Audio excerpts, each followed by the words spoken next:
Hi எல்லாத்துக்கும் hi hi hi hi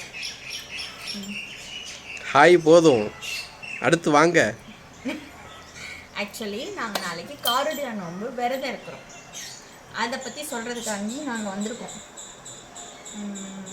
காரடியா நோன்புன்றது கணவருக்காண்டி மனைவி எடுக்கக்கூடிய விரதம். அதை நாளைக்கு நான் என் மாமுக்காண்டி இருக்கிறேன். ஸோ அதை நாங்கள் பதிவு பண்ணுறோம். பதிஞ்சு வச்சுக்கிறேன். இது வந்து சத்தியவான் விதி முடிஞ்சு யமன் கொண்டு போகிறப்ப வழியிலே நிப்பாட்டி அவன் புருஷனை கூட்டிகிட்டு போகாத திருப்பி கொடுன்னு கேட்டாங்களாம். அதெல்லாம் முடியாதுமா அப்படின்னு சொல்லி அவர் கொண்டு போனாராம். யாரு கேட்டது? சாவித்திரி. என் புருஷனை கூடன்னு சாவித்திரி கேட்டாராம். முடியாது செல்லாத ஆட்ட செல்லாது அப்படின்னு சொல்லிட்டு கொண்டு போனாராம். அப்போ வந்து இல்லை எனக்கு என் கணவர் வேணும் அப்படின்னு சொன்னோன்னே முடியாது, உன்னால் முடிஞ்சதை பார்த்துக்கணுன்னே தேவேவா பராசக்தி காமாட்சிக்கிட்டையும், அதாவது பராசக்தியும் சொல்லலாம் காமாட்சியும் சொல்லலாம், அவங்களுக்கு வேகமாக இது செஞ்சாங்களாம், பூஜை செஞ்சப்போ நெய்வேத்தியம் எது இல்லைன்ட்டு அங்கே வெறும் மண்ணை பிடிச்சி அடை மாதிரி செஞ்சு நெய்வேத்தியம் கொடுத்தாங்களாம். அவங்க செஞ்ச பூஜையை பார்த்து யமன் வந்து உனக்கு என்ன வர வேணும்னு கேட்டாங்க. வர வேணும்னா இவர் வர கொடுத்தா இவரை டைவர்ட் பண்ணணும்னு சொல்லி எனக்கு 100 குழந்தைங்களை வரமாக்குதுன்னு சொல்லி கேட்டாங்களாம். உடனே அப்படியே ஆகட்டும்னு சொல்லிட்டாரு. அவரோட மதியை இழக்க வச்சுட்டாங்க அந்த இடத்துல. 100 குழந்தை தானே கேட்குறா, கணவனோட உயிரை கேட்கலேன்னு சொல்லிட்டு ஓகேன்னு சொல்லிட்டாங்க. ஆனால் ஐயம்மனுக்கு தெரியல கணவர் என்ன 100 குழந்தை பெற்றுக்க முடியும். அதுக்கப்புறம் தான் யோசிச்சாப்லையா ஐயோ அப்படின்னு.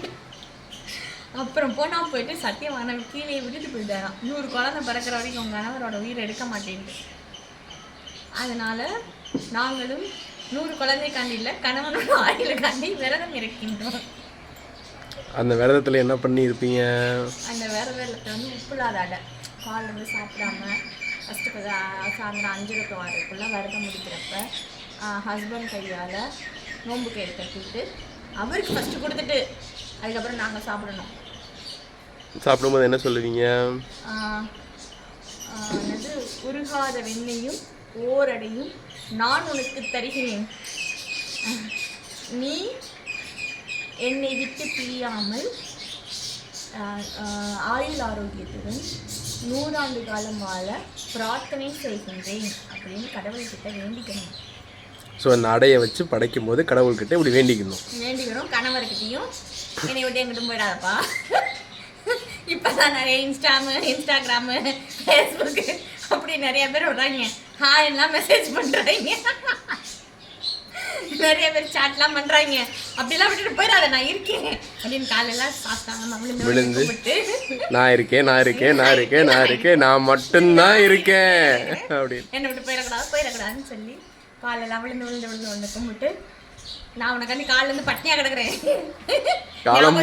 காலம் பூரா நீ என் கூடயே இருக்கணும், ஞாபகம் பட்னியாக கிடந்துருக்கேன் அப்படின்னு சொல்லி ஒரு வழியா அப்படியே அவர் மனசை குளிர வச்சு நமக்காண்டி விரதம்லாம் இருந்திருக்காயா அப்படின்ற தோன்ற அளவுக்கு முடியலனாலும் அச்சு புசுட்டாவது விரதம் இருக்கணும். நல்லா இருந்தாலும் நாளைக்கு அப்படியே சோர்ந்து போன மாதிரியே டயர்டான மாதிரி முடியலன்னு டயர்ட் ஆகணும். நீயும் அவளை மாதிரி நல்லா நடிக்கிற. அவ அப்படிதான் சோறு வேணும்னா